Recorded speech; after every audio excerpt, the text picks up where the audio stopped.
in any iteration of the drafts, was the Black Doom involved in the story?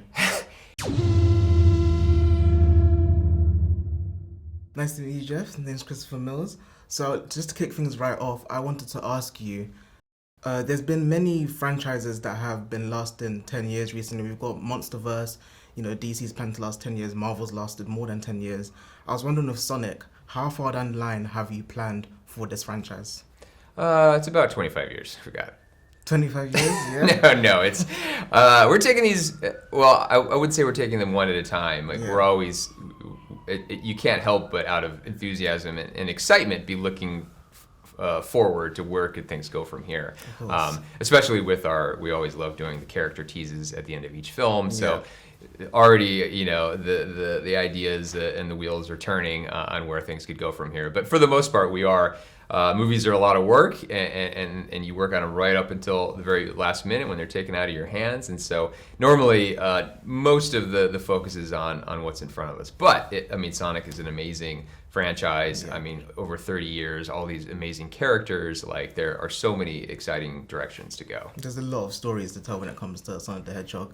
And to even add on to what you just said, I think with the Sonic the Hedgehog movies, I think they found the perfect formula when it comes to how they handle their post-credit scenes. They tease a character, the next film follows up. Can we say with this film, from what audiences will see in the post-credit scene, can we expect that to be the main focus of the next installment? Oh, certainly. In every bit the same way that I think in Sonic 2, when you see Shadow come up in the cryotube, that he's going to be a big deal, and we're really going to make that the focus of the next story. So absolutely, I think we're putting them in there for a reason, and we're not doing it, just to have an end credit teaser because we know fans love to see it. Like we're putting it in there because we're really excited about working with those characters. And then my next question, if people don't know already, you worked on the Shadow the Hedgehog video game, you worked on CG production. I wanted to ask, what is your favorite ending from that video game? I honestly, don't make me choose. I had such an amazing time working on that film, on that video game, and I think what I really enjoyed about the film was getting to like some of those moments that I feel like fans have already identified, like the callbacks, like the first soldier that Shadow takes down in the opening sequence when he teleports in and does the little, does the kick. When Sonic is sort of like, wobbling and then collapses and Shadow walks up from the debris pile and is standing over him. Those are the things that really made an impression on me back when we were working on the game. And so I was just like, oh, this just, and then Shadow on the motorcycle, of course, on the Dark Rider. And so it was such an amazing full circle moment, and to have the opportunity to get to recreate some of those moments in a way that I know fans would just be like, oh, that's I remember the trailer came out, people saw him with the gun, and everyone was like, yep, that's the Shadow I love. No, it's one of those things where you just can't wait to get that material and that footage out there, because you just know fans are gonna feel like, okay, like these guys get it. They're gonna give us the right version. Another question I have for you is that Sonic and Shadow's stories contrast very well in this movie, and although they may seem very different, they're very much alike. I wanted to ask how you went about telling their stories in this film, making sure that there was, one, enough time to, have both these stories in a sense develop, but two, also get it across to the audience.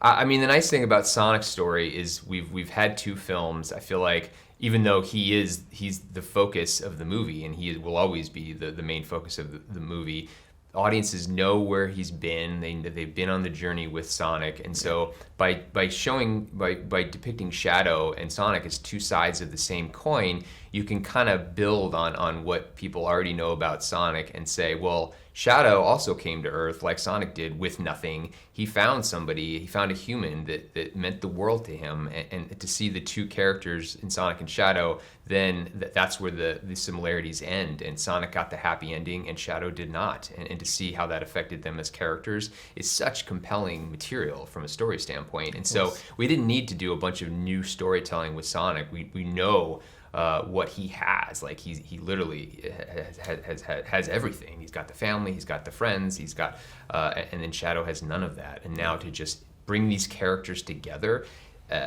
you just suddenly have really interesting conflict. 100%. And just one last quick question. in any iteration of the drafts, was the Black Doom involved in the story? He was not.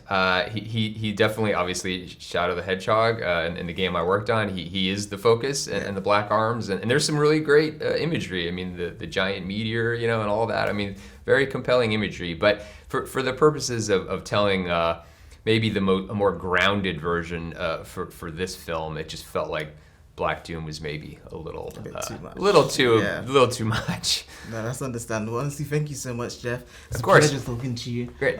Just to say, this was my first in-person junket, so it was a pleasure. Oh, to be able to fantastic. interview Well, you for did this. great.